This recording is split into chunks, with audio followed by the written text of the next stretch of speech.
안녕하세요. 저는 아버지의 죽음으로 인해 오래도록 시달려온 여자입니다. 저는 운명이라는 말을 별로 믿지 않는 편이었어요. 사람이 사는 건 결국 자기 하기 나름이라고 어떤 환경에서 태어났든 스스로 개척하면 된다고 생각했거든요. 그런데 살다 보니 그게 꼭 맞는 말은 아니더라고요. 아무리 발버둥 쳐도 끊어지지 않는 게 있었어요. 바로 부모가 만들어 놓은 굴레였습니다. 제게 그 굴레를 씌워준 사람은 제 아버지였어요. 아버지는 살아서도 죽어서도 심지어 죽고 나서 수십 년이 지난 뒤에도 제 인생에 끊임없이 그늘을 드리웠습니다. 오늘은 그 이야기를 여러분께 들려드리고 싶어요. 끝까지 들어주신다면 감사하겠습니다. 저희 아버지는 제가 어릴 때만 해도 꽤 사업수완이 좋으신 분이셨어요. 동네에서도 알아주는 건축자재 납품업체를 운영하셨고 덕분에 저희 가족은 넉넉하진 않아도 부족함 없이 살았죠. 아버지는 키도 크고 목소리도 우렁차서 어딜 가든 존재감이 있는 분이셨어요. 어릴 때 전 그런 아버지가 정말 멋있었습니다.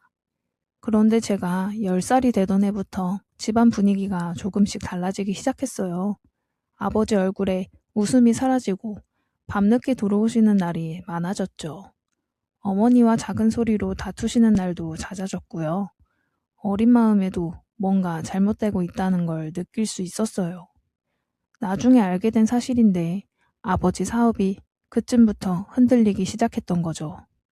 오랫동안 거래하던 대형 건설사가 갑자기 대금 지급을 미루기 시작했고 그 여파로 아버지 회사 자금이 바닥나기 시작했다더군요. 아버지는 그 상황을 타개하려고 여기저기서 돈을 끌어모으셨는데 그게 오히려 더 큰 화를 불렀습니다. 지수야, 잠깐 들어와 봐라.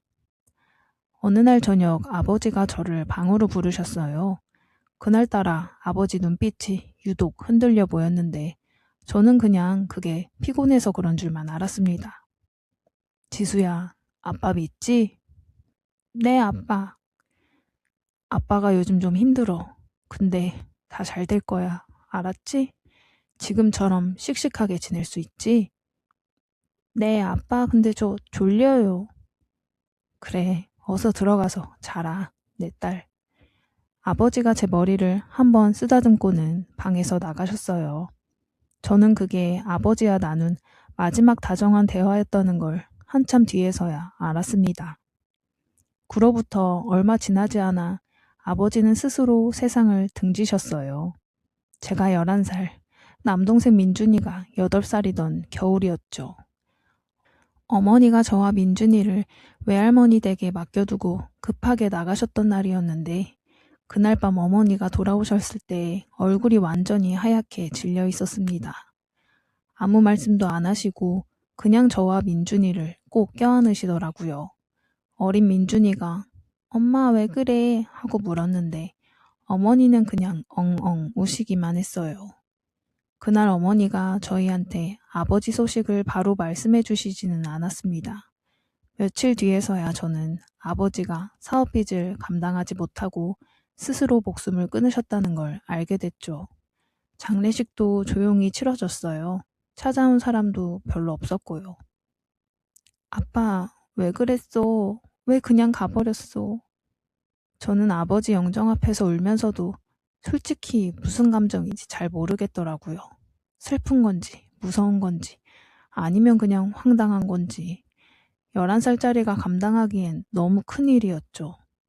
아버지가 떠나고 나서야 저희 가족의 진짜 고난이 시작됐습니다. 아버지가 남긴 건 따뜻한 추억보다 빚이 훨씬 많았거든요. 사업하면서 여기저기 끌어다 쓴 돈이 어머니가 감당할 수 있는 수준이 아니었거든요. 집도 결국 넘어갔죠. 저와 민준이 그리고 어머니 셋이서 반지하 월세방으로 이사해야 했습니다. 엄마, 우리 이 집에서 살 거야? 당분간은. 당분간이 얼마나인데? 어머니가 그 말에 대답을 못 하셨어요. 그냥 제 손을 꼭 잡기만 하셨죠. 그 반지하 방은 여름엔 습기가 차고 겨울엔 냉기가 올라왔습니다. 창문이 작아서 낮에도 어두컴컴했고 비라도 많이 오는 날이면 바닥이 축축해졌죠. 민준이가 그 집에 이사 오고 얼마 안 돼서 기침을 달고 살게 됐어요. 엄마, 민준이 병원 데려가야 하지 않아? 알아, 지수야. 조금만 기다려. 이번 주 월급 나오면 데려갈 거다. 어머니는 낮엔 식당 주방 일을 하시고 저녁엔 편의점 야간 알바를 뛰셨어요. 두 가지 일을 동시에 하셔도 빚 이자 내고 나면 남는 게 별로 없었죠. 밥상에 반찬이 한두 가지뿐인 날이 태반이었고 새 옷은 꿈도 못 꾸고 친척들이 물려준 옷을 입고 다녔습니다. 학교가 제일 힘들었어요. 아이들은 어떻게 알았는지 저희 집 사정을 알더라고요. 작은 동네였거든요. 수군거리는 소리가 여기저기서 들렸어요. 야, 제 아버지 빚쟁이였다가 죽었대. 에? 진짜? 그래서 저렇게 맨날 같은 옷만 입고 다니는 거야? 못 들은 척했지만 들렸어요. 다 들렸습니다. 귀를 막아도 소용없었죠. 그나마 제가 버틸 수 있었던 건 어머니 때문이었어요. 어머니는 아무리 힘들어도 저와 민준이 앞에서 무너지지 않으려고 애쓰셨거든요. 새벽에 몰래 우시는 건 알았지만 저희 앞에선 늘 꿋꿋하게 웃어 보이셨어요. 지수야, 밥 먹었어? 응, 엄마는? 엄마는 일하면서 먹었지. 걱정 마. 그렇게 악착같이 버티다 보니 시간이 흘렀습니다. 저는 고등학교 때부터 아르바이트를 시작했어요. 공부도 놓지 않으려고 새벽에 일어나 공부하고 방과 후엔 알바하고 집에 오면 민준이 챙기고 그게 반복되었죠. 잠이 부족해서 수업 시간에 졸기도 많이 졸았는데 그래도 성적은 놓지 않으려고 일을 악물었어요. 지수, 너 또 졸았지? 선생님한테 걸리면 어떡하려고. 어쩔 수 없어. 나 어제 새벽 2시까지 공부했단 말이야. 그냥 알바를 좀 줄여. 안 돼. 민준이 학원비 내야 돼. 친한 친구 하나가 그 말을 듣고 한동안 말이 없더라고요. 뭔가 동정의 눈빛으로 쳐다보는데 전 그 눈빛이 싫었어요. 불쌍하게 보이는 게 너무 싫었거든요. 그래도 저는 포기하지 않았습니다. 결국 장학금을 받으며 대학에 입학했고 졸업 후엔 회사에 취직했죠. 어머니가 그날 얼마나 우셨는지 모릅니다. 지수야, 엄마는 너가 참 자랑스럽다. 어머니가 울면서 저를 꼭 안아주셨어요. 엄마, 이제 내가 볼게. 엄마 이제 힘든 일 그만해도 돼. 빚도 거의 다 갚았고 어머니는 오랜 꿈이었던 작은 분식집을 차리셨어요. 엄마, 가게 이름은 뭘로 할 거야? 글쎄다. 그냥 우리 지수 이름 붙일까? 에이, 엄마, 창피하게. 어머니가 웃으셨어요. 오랜만에 보는 환한 웃음이었죠. 그 웃음이 너무 좋아서 저도 덩달아 웃음이 났습니다. 그리고 제가 32이 되던 해에 현우를 만났어요. 회사 동료의 소개였는데 처음 만났을 때부터 뭔가 다른 느낌이었어요. 허세도 없고 잘 보이려고 꾸미지도 않고 그냥 편안한 사람이었거든요. 중소기업 IT팀에서 일하는 평범한 직장인이었는데 웃을 때 눈이 반달 모양이 되는 게 유독 인상적이었어요. 지수 씨는 취미가 뭐예요? 저요? 요리요. 근데 딱히 잘하진 않아요. 그냥 이것저것 혼자 해보는 걸 좋아해서요. 오, 저도 먹는 거 좋아하는데. 잘 됐다. 그 말에 어이없이 웃음이 터졌어요. 계산적이지 않고 자연스러운 사람이었거든요. 현우는 제 가정사를 알게 된 뒤에도 전혀 흔들리지 않았습니다. 사귄 지 석 달쯤 됐을 때 제가 조심스럽게 아버지 이야기를 꺼냈거든요. 혹시 나중에 이 이야기 때문에 떠나면 그때 받을 상처가 더 클 것 같아서 차라리 빨리 말해버리자 싶었죠. 지수 씨가 나한테 왜 미안해요? 아니, 그냥 가정 환경이 좀 복잡하잖아요. 아버지도 안 계시고 빚도 있었고. 그게 지수 씨 잘못은 아니잖아요. 그건 그런데. 그럼 됐죠. 저는 그런 거 전혀 신경 안 써요. 현재가 중요한 거예요. 그 말이 너무 고마워서 눈물이 날 뻔했어요. 꾹 참았지만요.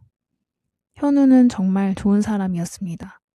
바쁜 와중에도 어머니 분식집에 자주 들러서 식사를 했고 민준이하고도 편하게 어울렸어요. 어머니도 현우를 무척 좋아하셨죠. 어머 현우, 오늘도 왔어? 네 어머니, 오늘 순대국밥 있어요. 있지, 앉아. 곱빼기를 줄게. 어머니가 현우한테는 유독 손이 컸어요. 항상 양을 넉넉하게 담아주시고 반찬도 더 챙겨주시고 나중에 어머니가 저한테 이러시더라고요. 지수야, 현우 참 좋은 사람이다. 사람이 진국이야. 엄마도 참. 진짜야. 지수 네가 복이 터지려나 보다.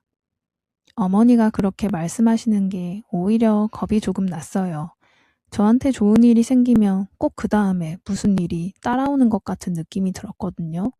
살면서 너무 많이 겪다 보니 생긴 일종의 불안이었죠. 현우네 어머니도 저를 반겨주셨어요. 첫 인사를 드리러 갔을 때 손을 꼭 잡으시면서 이러셨거든요.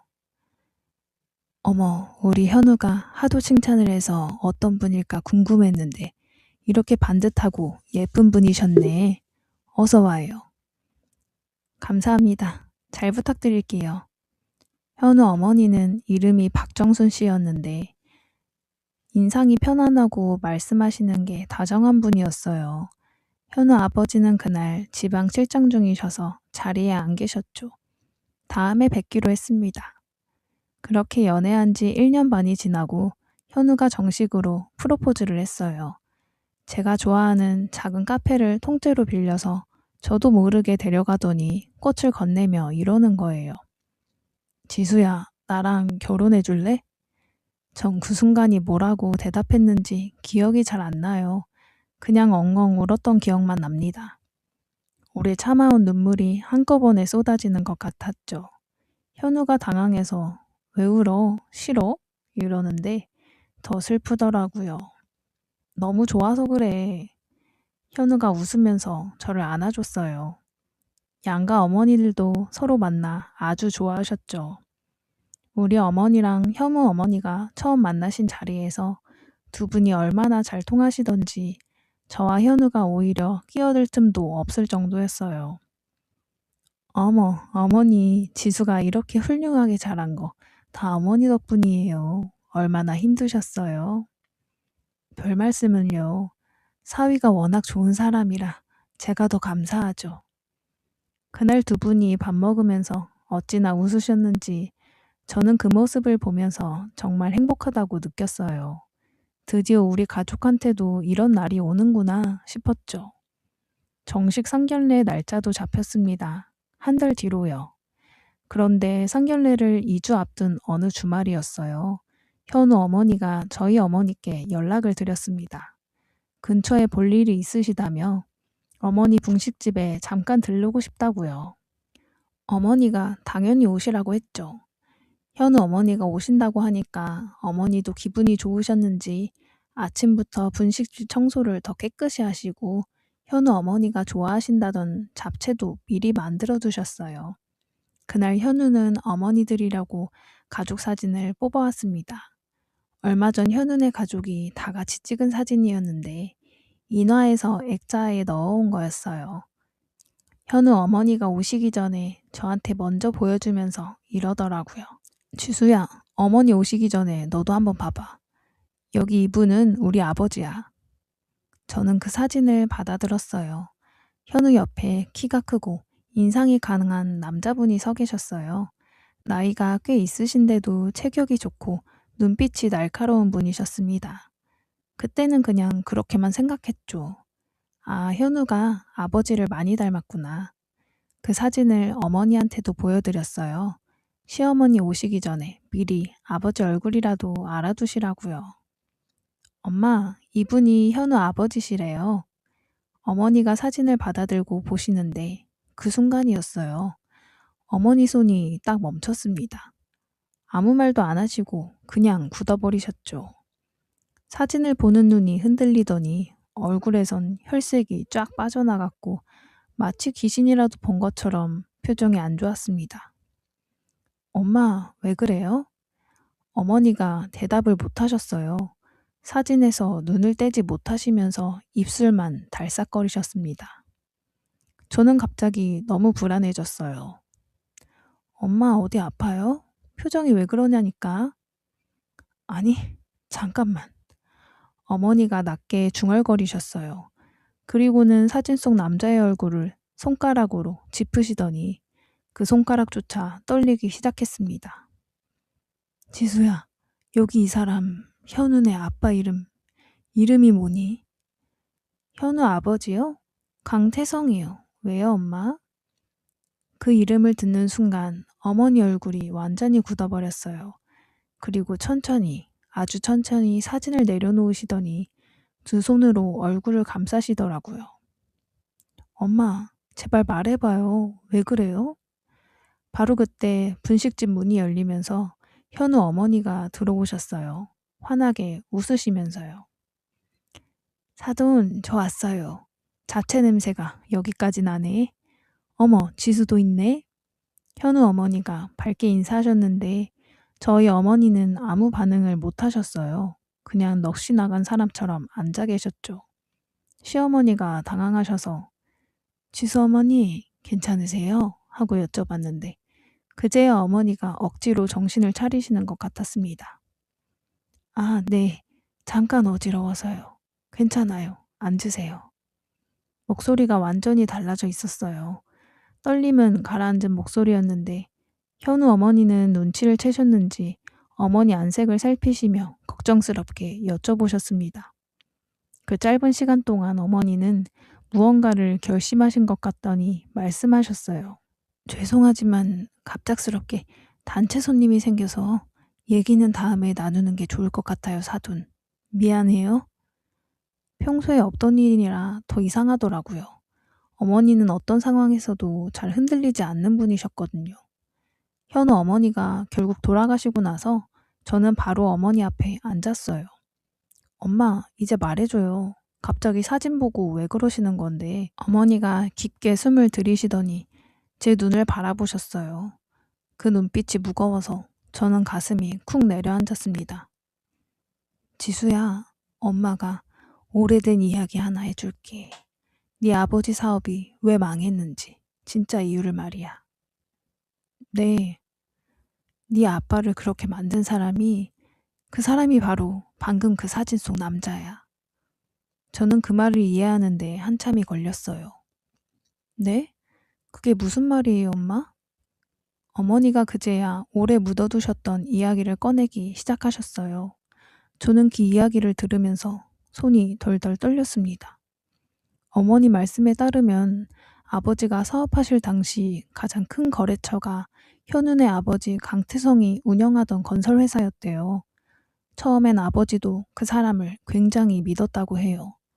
같이 일한 지 몇 년 됐고 그동안 큰 문제가 없었으니까요. 명절이면 서로 선물도 주고받고 가끔 저녁 식사도 같이 할 만큼 가까운 사이였다고요.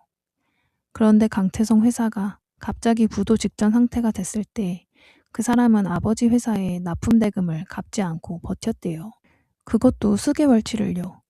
아버지가 몇 번이나 찾아가서 사정을 했는데 그때마다 조금만 기다려달라. 곧 해결된다. 이러면서 시간만 끌었다는 거예요.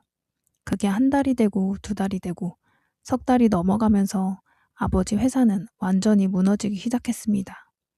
직원들 월급을 못 주게 됐고 재료비를 못 내게 됐고 아버지는 그 상황을 버티려고 지인들한테 은행에 사채까지 손을 댄 거죠. 어머니는 그때 아버지가 얼마나 자존심을 구겨가며 여기저기 돈을 빌리러 다니셨는지 옆에서 다 보셨어요. 그 사람이 시간을 끄는 동안 아버지는 직원들 월급 주려고 재료비 대려고 이 사람 저 사람한테 돈을 빌렸고 그게 감당이 안 되는 수준이 됐을 때 아버지가 선택한 게 바로 스스로 목숨을 끊는 거였습니다. 그런데 어머니가 나중에 알아보니까 강태성 회사는 부도가 난 게 아니었어요. 회사 명의만 바꿔서 계속 운영했고 자기 재산은 다 빼돌려 놨던 거예요. 아버지한테 줘야 할 돈을 안 준 게 아니라 처음부터 줄 생각이 없었던 거죠. 그 사람은 아버지가 돌아가시고 나서도 아무렇지 않게 살았어요. 사업도 계속했고 집도 번듯했고 아무런 처벌도 받지 않았습니다. 법적으로 어떻게 해보려고 해도 이미 명의를 다 바꿔놓은 뒤라 증거를 잡기가 어려웠다고 해요. 어머니가 혼자 발로 뛰어봤지만 아무것도 안 됐다고요. 그래서 그냥 가슴에 묻고 사신 거랍니다. 어머니 혼자서요. 저한테도 말씀을 안 하셨던 거고요. 엄마, 그럼 그 사람이 아빠를 죽인 거나 마찬가지잖아요. 어머니가 대답을 못 하신 채 고개를 떨구시고 눈물만 흘리셨죠. 그 말을 듣고 저는 그 자리에서 온몸이 마비되는 것 같았어요. 다리에 힘이 풀려서 그냥 주저앉아 버렸습니다. 머릿속에 하얗게 비어버리는 것 같았어요.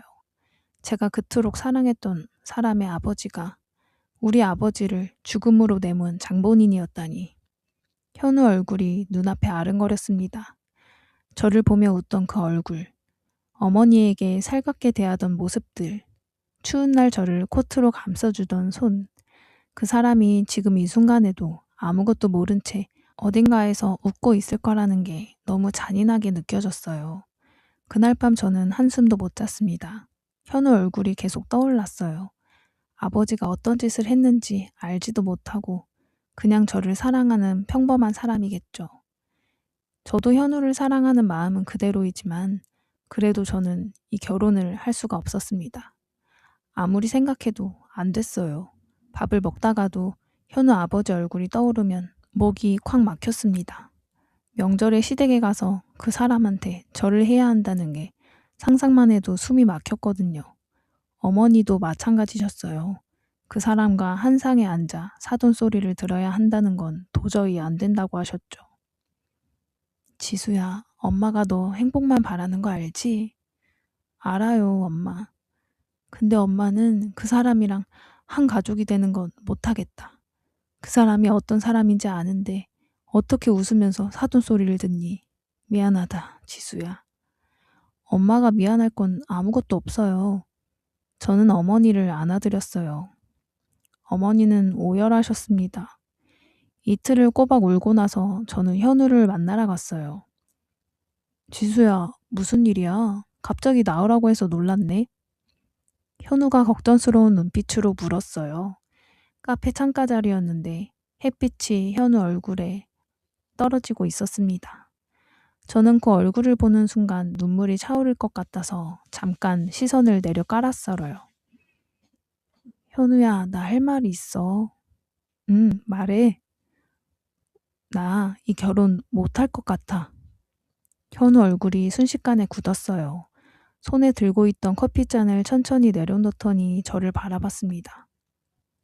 이게 무슨 소리야? 갑자기? 지수야, 무슨 일 있는 거야? 저는 천천히 말해줬어요. 어머니한테 들은 이야기 전부를요.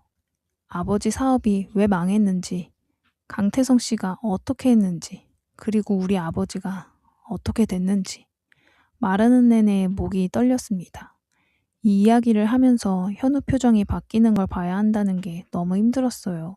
현우는 처음엔 무슨 말인지 잘 이해를 못하는 것 같았어요. 그냥 눈만 껌뻑이다가 천천히 표정이 변하기 시작했죠.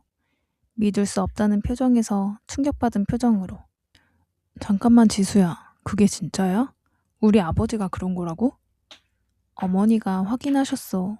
이름도 맞고 사진도 봤어. 아니, 그럴 리가. 아버지가 그런 사람이라고?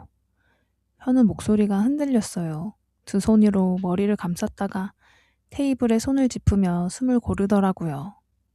지수야, 나는 정말 몰랐어. 진짜 몰랐어. 나한테 화내도 돼. 근데 제발 이러지 마. 우리가 왜 헤어져야 해? 현우야, 나도 알아. 넌 잘못한 게 없다는 거. 근데 나는 너 아버지 앞에서 웃을 수가 없어. 어머니는 더더욱 그 사람이랑 사돈이 될 수가 없고. 미안해. 지수야, 제발 난 너 없으면 안 돼. 다른 방법 없을까? 아버지한테 따지면 될까? 나 아버지한테 직접 말할게. 사과하라고 할게. 현우야, 제발. 현우 눈이 빨개지더라고요. 저는 그 모습을 보는 게 너무 힘들어서 고개를 돌려버렸어요. 미안해, 현우야. 저는 그 자리에서 일어났습니다. 현우가 제 손을 잡았죠. 저는 그 손을 천천히 떼어냈어요. 손을 떼는 그 짧은 순간이 너무 길게 느껴졌습니다. 현우 손이 얼마나 따뜻했던지요. 하지만 이게 마지막으로 느낄 그의 온기라는 걸 알기에 그래서 더 힘들었어요. 그게 현우와의 마지막이었습니다. 이별하고 나서 저는 한동안 정말 아무것도 못했어요. 밥도 잘 못 먹고 잠도 못 자고 출근도 간신히 했습니다. 현우가 생각날 때마다 가슴이 무너지는 것 같았는데 그러면서도 어떻게 할 수가 없었어요. 그런데 현우는 저보다 훨씬 더 힘들었을 것 같아요. 이별하고 한 달쯤 지났을 때 현우 어머니한테 전화가 왔습니다. 지수야, 나 현우 엄마야. 아, 어머니, 안녕하세요. 지수야, 지금 현우가 많이 안 좋아. 밥도 안 먹고, 잠도 못 자고. 회사도 결국 그만뒀단다. 저는 가슴이 철렁했어요. 현우 어머니 목소리가 많이 처져 있었습니다. 화가 난 것도 아니고 원망하는 것도 아니었어요. 그냥 너무 지쳐있는 목소리였죠. 지수야, 솔직히 말할게. 나도 우리 영감 그 이야기 듣고 엄청 충격받았어. 그 사람이 그런 짓을 했다는 거 나도 몰랐어, 진짜로. 어머니, 현우가 요즘 너무 이상해. 병원에서는 심한 우울증이라는데 입원을 해야 할 것 같다고. 저는 말이 안 나왔어요. 현우가 그러는 거 지수 너 탓이 아니야. 지수 너도 어쩔 수 없었다는 거 알아. 근데 너도 현우가 어떻게 됐는지는 알아야 할 것 같아서 미안하다 이렇게 전화해서. 현우 어머니가 끝내 울음을 터뜨리셨어요. 전화를 끊고 나서 저는 한참 동안 아무것도 못했습니다. 현우가 입원을 해야 할 만큼 무너졌다는 게 믿어지지 않았거든요. 항상 씩씩하고 웃음이 많던 사람이었는데 저를 힘들게 할까봐 항상 조심하던 사람이었는데 말이죠. 그 사람은 솔직히 아무 잘못이 없었어요. 그냥 아버지를 잘못 만난 것 뿐이었죠. 결국 그 사람의 업보가 고스란히 아들한테 떨어진 겁니다. 현우는 결국 정신건강의학과에 입원했어요. 그 소식을 들었을 땐 저도 같이 무너지는 것 같았어요. 제가 현우를 이렇게 만든 것 같아서 죄책감이 들었습니다. 물론 제가 선택한 이별이 잘못된 건 아니었지만 그래도 사람의 감정이 그렇게 논리적이지 않잖아요. 현우는 정말 아무 잘못 없는 사람이었는데. 그리고 저는 그때 그런 생각이 들었어요. 아버지가 강태성한테 당한 것처럼 이제 강태성의 아들인 현우가 그 업보를 받고 있는 거구나. 상견례는 당연히 취소됐어요. 그런데 취소 연락을 드리는 과정에서 결국 강태성, 시아버지가 될 뻔한 사람과 통화를 하게 됐습니다. 현우 어머니가 말씀하시길 직접 사과하고 싶어 한다고 하셔서요. 여보세요. 저 강태성입니다, 지수씨. 목소리가 굵고 낮았어요. 저는 그 목소리를 들으면서 손에 땀이 났습니다. 어릴 때부터 이름만 들어왔던 사람이었으니까요. 아버지가 그토록 힘들어하셨던, 어머니가 이를 갈며 원망하셨던 바로 그 사람. 지수씨, 내가 할 말이 없네요. 정말 미안합니다. 저는 아무 말도 안 했어요. 그 침묵이 꽤 길었을 거예요. 저는 사과받고 싶지 않아요. 저희 아버지가 살아계셨으면 저도 달랐을 수 있어요. 근데 아버지는 이미 안 계세요. 아버지한테 가야 했던 사과를 저한테 하실 필요 없습니다. 이제 와서. 이미 떠났는데 다 부질없는 거잖아요. 저는 그 말을 하면서 눈물이 차올랐어요. 그래도 목소리만은 흔들리지 않으려고 노력했습니다. 내가 정말 잘못했습니다. 그때는 내가 너무 비겁했어. 지수 씨 아버님이 그렇게 되신 게 내 탓인 거 알고 있습니다. 평생 가슴에 묻고 살고 있어요. 지금처럼 평생 가슴에 묻고 사세요. 당신이 한 짓은 결코 사라지지 않으니까요. 저는 전화를 끊고 나서 한참을 울었습니다. 근데 이상하게 가슴 한켠이 조금 시원했어요. 오래 막혀있던 게 뚫리는 것 같은 느낌. 그 사람 입에서 직접 잘못했다는 말을 들은 게 처음이었거든요. 어머니한테 그 통화 내용을 말씀드렸더니 어머니도 오래도록 우셨습니다. 지수야, 네 아버지한테 미안하다. 살아있을 때 내가 더 잘해줬어야 됐는데. 엄마, 아빠가 선택한 거잖아요. 알아. 근데 그래도 엄마는 후회가 돼. 더 일찍 알아봤어야 했는데. 저는 어머니 손을 잡았어요. 엄마, 우리 지금까지 잘 살아왔잖아요. 앞으로도 잘 살 거야. 어머니가 고개를 끄덕이셨어요. 그로부터 반년쯤 지났습니다. 현우가 퇴원했다는 소식을 들었어요. 현우 어머니가 짧게 문자를 주셨거든요. 잘 지내라고. 지수 너도 행복하게 살라고요. 저는 그 문자를 한참 바라봤습니다. 현우도 언젠가는 좋은 사람을 만나서 행복했으면 좋겠어요. 진심으로요. 그 사람은 정말 아무 잘못이 없었으니까. 강태성에 대해서는 나중에 어머니를 통해 들었어요. 요즘 몸이 많이 안 좋다고. 사업도 잘 안 풀린다고요. 저는 요즘도 가끔 아버지를 생각합니다. 아버지가 조금만 더 버텼다면, 아버지가 다른 선택을 했다면 어땠을까? 그런 생각을 해요. 근데 어른이 되고 나서는 원망이 조금 달라졌어요. 아버지를 죽음으로 내몬 강태성이 밉지 않은 건 아닙니다. 근데 그 사람한테 계속 분노하면서 사는 게 제 인생을 갉아먹는다는 걸 알게 됐거든요. 결국 그 분노의 피해자는 저 자신이더라고요. 그래서 저는 지금을 살기로 했어요. 잘 살기로요. 어머니 분식집은 지금도 잘 되고 있어요.